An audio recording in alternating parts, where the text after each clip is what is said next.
নমস্কার, আমার নতুন একটি ব্লগে আপনাদের সবাইকে স্বাগত। লাচুংয়ের হোটেলে আমরা পৌঁছে আমরা আগে খাওয়া দাওয়া করে নিই, সেটা তো আমি আপনাদেরকে আগের ভিডিওতে বলেইছি। তারপর ব্যাগ ঘরে রেখে একটু ফ্রেশ হয়ে আমরা আবার বেরিয়ে পড়ি কাটাও যাব বলে। কিন্তু দুর্ভাগ্যবশত আমরা লাচুং পৌঁছানোর কিছুক্ষণ আগে থেকেই ওয়েদার আমাদের সাথ দেয়নি, মেঘ করে আসে। আর যতক্ষণে আমরা হোটেল পৌঁছই ততক্ষণে এক দু ফোঁটা করে বৃষ্টি পড়তে শুরু করে দিয়েছে। এর আগের বার যখন বাইকে এসেছিলাম তখন কাটাও রোডে কাজ চলছিল, কেবলমাত্র 17 কিলোমিটারই আমরা যেতে পেরেছিলাম, তার উপরে আর যেতে পারিনি। তাই এবারে আমাদের ইচ্ছে ছিল ওয়েদার যেমনই থাকুক আমরা যাব। তাই যত তাড়াতাড়ি সম্ভব আমরা খাওয়া দাওয়া করে বেরিয়ে পড়ি। আর যত উপরের দিকে যেতে থাকি তত মেঘ আরও ঘন হতে থাকে, কিন্তু আমাদেরকে যেতেই হবে। রাস্তায় আমরা ছাড়া আর কেউ ছিল না বললেই চলে।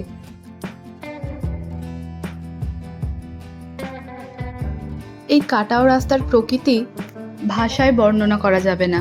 যারা এই কাটাও আগে এসেছে বা ভবিষ্যতে আসবে তাদের মধ্যে কেউ যদি মেঘমুক্ত আকাশ পেয়ে থাকে তাহলে কাটাও দেখার পর তার মনে হবে আমি প্রকৃতির সৌন্দর্যের প্রায় অনেকটাই দেখে ফেলেছি। এতক্ষণ মেঘ শুধু ঘন হচ্ছিল, আর এবারে তো আমাদের সাথে সাথেই যাচ্ছে। মেঘ রাস্তায় নেমে খেলাধুলা করা শুরু করে দিয়েছে এবার বৃষ্টি আসছে বলে। যারা মেঘমুক্ত আকাশ কাটাও এসে দেখতে পাবে তারাই বুঝবে কাটাওকে কেন মিনি সুইজারল্যান্ড বলা হয়। চারিদিক খুবই সুন্দর, দুই পাশে ঘাসের কার্পেট আর পাহাড়ের এই সুন্দর সুন্দর ছোট্ট ছোট্ট ফুল, আর মাথায় দিগন্ত বিস্তৃত নীল আকাশ, আর পাহাড়ের বুক চিরে এঁকে বেঁকে রাস্তা উপর দিকে উঠে এসেছে। যেরকম প্রকৃতি আমরা কল্পনা করি আর রং তুলির সাহায্যে সেই মনের ভাব ফুটিয়ে তুলি, ঠিক সেরকম এই কাটাও। যারা লাচুং আসবেন তারা অবশ্যই একবার এই কাটাও ঘুরে যাবেন।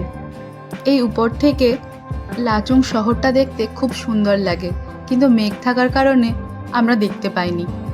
আগেরবার যখন এসেছিলাম তখন দেখেছিলাম, আর এবারে সিকিম আসার পর এই প্রথম বরফ আমাদেরকে দেখা দিল, আর বরফের এত কাছাকাছি আমরা চলে এসেছি।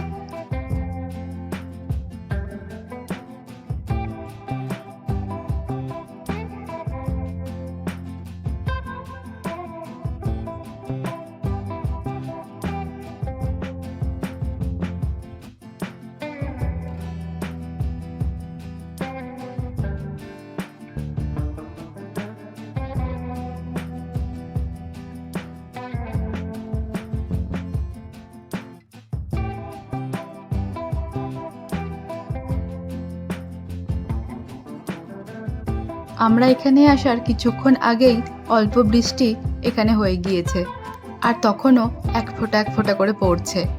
মেঘ থাকার কারণে তো দূরের প্রকৃতি তুলতে পারিনি, শুধুমাত্র রাস্তার ছবিই তুলেছি। রাস্তাটা এই নতুন হয়েছে, রাস্তাও কিন্তু খুব সুন্দর।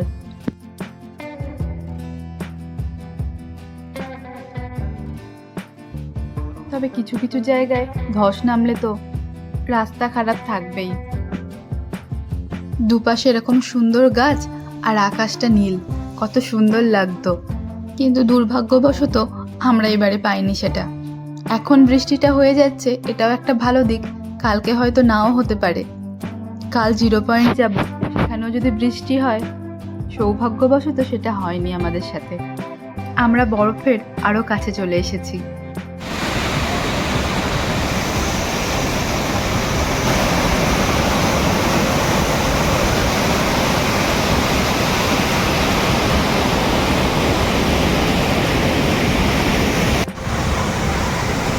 এটা কাটাওয়ের ঠান্ডা ওয়াটারফল, যেটা শীতকালে জমে বরফ হয়ে যায়।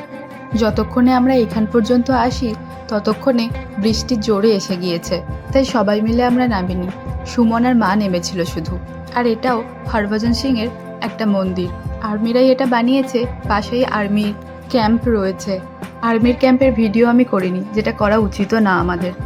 ওই আর্মির ক্যাম্পের ওখান থেকে উপরে যাওয়া নিষেধ, আর আমাদেরকেও যেতে দেয়নি। তারপর আমাদের ফেরার পালা। ফেরার সময় বৃষ্টিটা প্রায় থেমেই গিয়েছিল। আসার সময় যতটা আকাশটা অন্ধকার লাগছিল, ফেরার সময় ঠিক ততটা নয়। মেঘ এখন সরে গিয়েছে আর এখন বৃষ্টি হচ্ছে লাচুং শহরে। যতক্ষণে আমরা ওখানে গিয়ে পৌঁছই তখন ওখানে বৃষ্টি চলছে। এখন মেঘটা কিছুটা সরে যাওয়ায় আমরা নিচে যাওয়ার রাস্তাটা দেখতে পাচ্ছি। আর দূরের ওই মেঘটা দেখছেন, ওটা যদি না থাকতো তাহলে শহরটাও আমরা ভালো করে দেখতে পেতাম। চুংথাং পেরোনোর পর থেকেই অল্প অল্প রডোডেনড্রন দেখতে পাবেন। আমার ভিডিওতে আপনারা একটু আগে দেখলেনই। আর কালকে যাব ইয়াংথাম ভ্যালি, যেখানে এই গাছ আরও দেখতে পাবেন। আমরা প্রায় শহরের কাছাকাছি চলে এসেছি আর এখন এখানে বৃষ্টি চলছে। আমরা শুধু এটাই ভাবছি যে কালকেও যদি যাওয়ার সময় বৃষ্টি হয় বা ফেরার সময় বৃষ্টি হয় আমরা কতটা যেতে পারবো। এই সময়ে দাঁড়িয়েও আমাদের ঠিক করা ছিল আমরা রা বাংলা ঘুরতে যাব।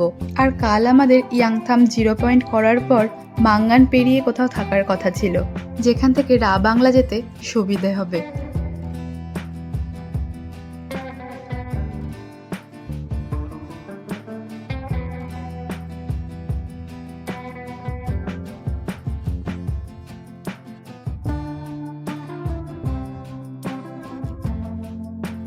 যত নিচের দিকে আসছি, মানে শহরের দিকে, লাচুং শহর, তত বৃষ্টিটা যেন আরও বেশি করে বাড়ছে। আর আমরা চেষ্টা করছি তাড়াতাড়ি বাড়ি পৌঁছে যাওয়ার, কারণ সন্ধে হয়ে এলে গাড়ি চালাতে আরও অসুবিধে হবে। আজকের মতো আমরা হোটেলে ফিরে যাই। কালকে আবার আপনাদের সাথে 0 পয়েন্ট আর ইয়াংথামের ভিডিওটা আনবো। আজকের মতো টাটা।